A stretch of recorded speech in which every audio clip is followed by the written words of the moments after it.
Coming in hot with this interesting one. This is the 2024 1 ounce Star Wars silver bar / coin Mandalorian Beskar. Let's get into the review.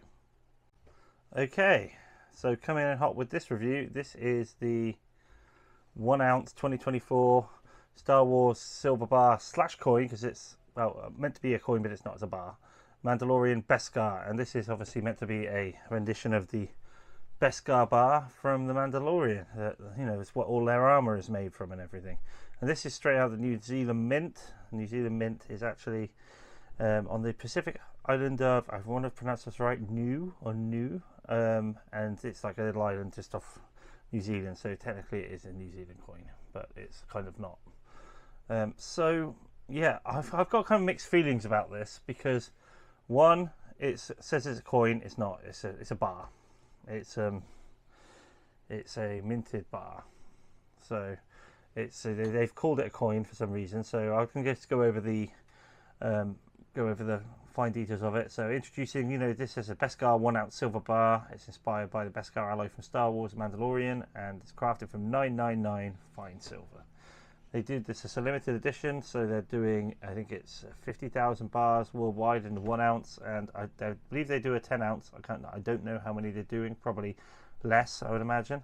But yeah, so it kind of captures the essence of that Mandalorian bar, which in the first episode he so iconically got, and it's got the Empire's symbol stamped in the bottom here, because obviously the Empire nicked all the Mandalorians' ore that they use for their armor and everything, so it's got the Imperial stamp in there. And even though it's classed as a silver bar, it's in fact a silver coin issued from the Pacific state of Niue, or however you pronounce that.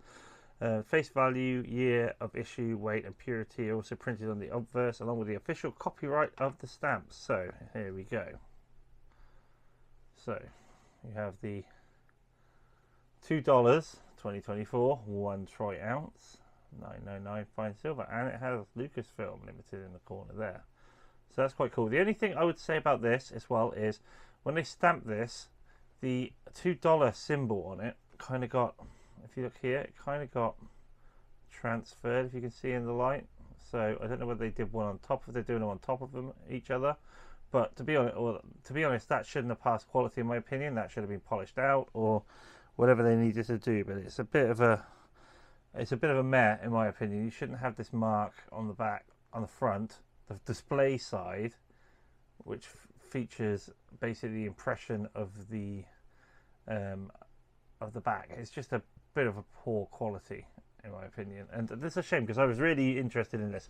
The other thing which I will get to as well is this is a presentation piece. Obviously they got it for Star Wars collectors. They got it for people to go, oh look, there's my Mandalorian Beskar bar. So if it's a presentation piece, why wouldn't it? I got sent this from Bullion by Post, and Bullion by Post are great, and they obviously got it just from New Zealand Mint. But why didn't New Zealand Mint put it in a nice little, I don't know, presentation box like you get with the minted bars or other bars? You get you get it in a nice little kind of rectangular capsule to protect it, and it would have on it like the Lucasfilm logo, New Zealand Mint, and it would tell you everything, instead of just obviously it's stamped on it, but it would give it a little bit more lineage and make it a little bit more displayable. And I really wanted to love this. I really did, and I do love it, but it's the quality of it's just, for the presentation, it's it's got for the presentation, and for the fact that it's got that mint mark on the back kind of superimposed slightly on the front, it just, for me, it kind of loses a tiny bit of appeal. I still like it. I'm still going to have it in my collection, but it just loses a tiny bit of its appeal. And for that, it just really annoys me. And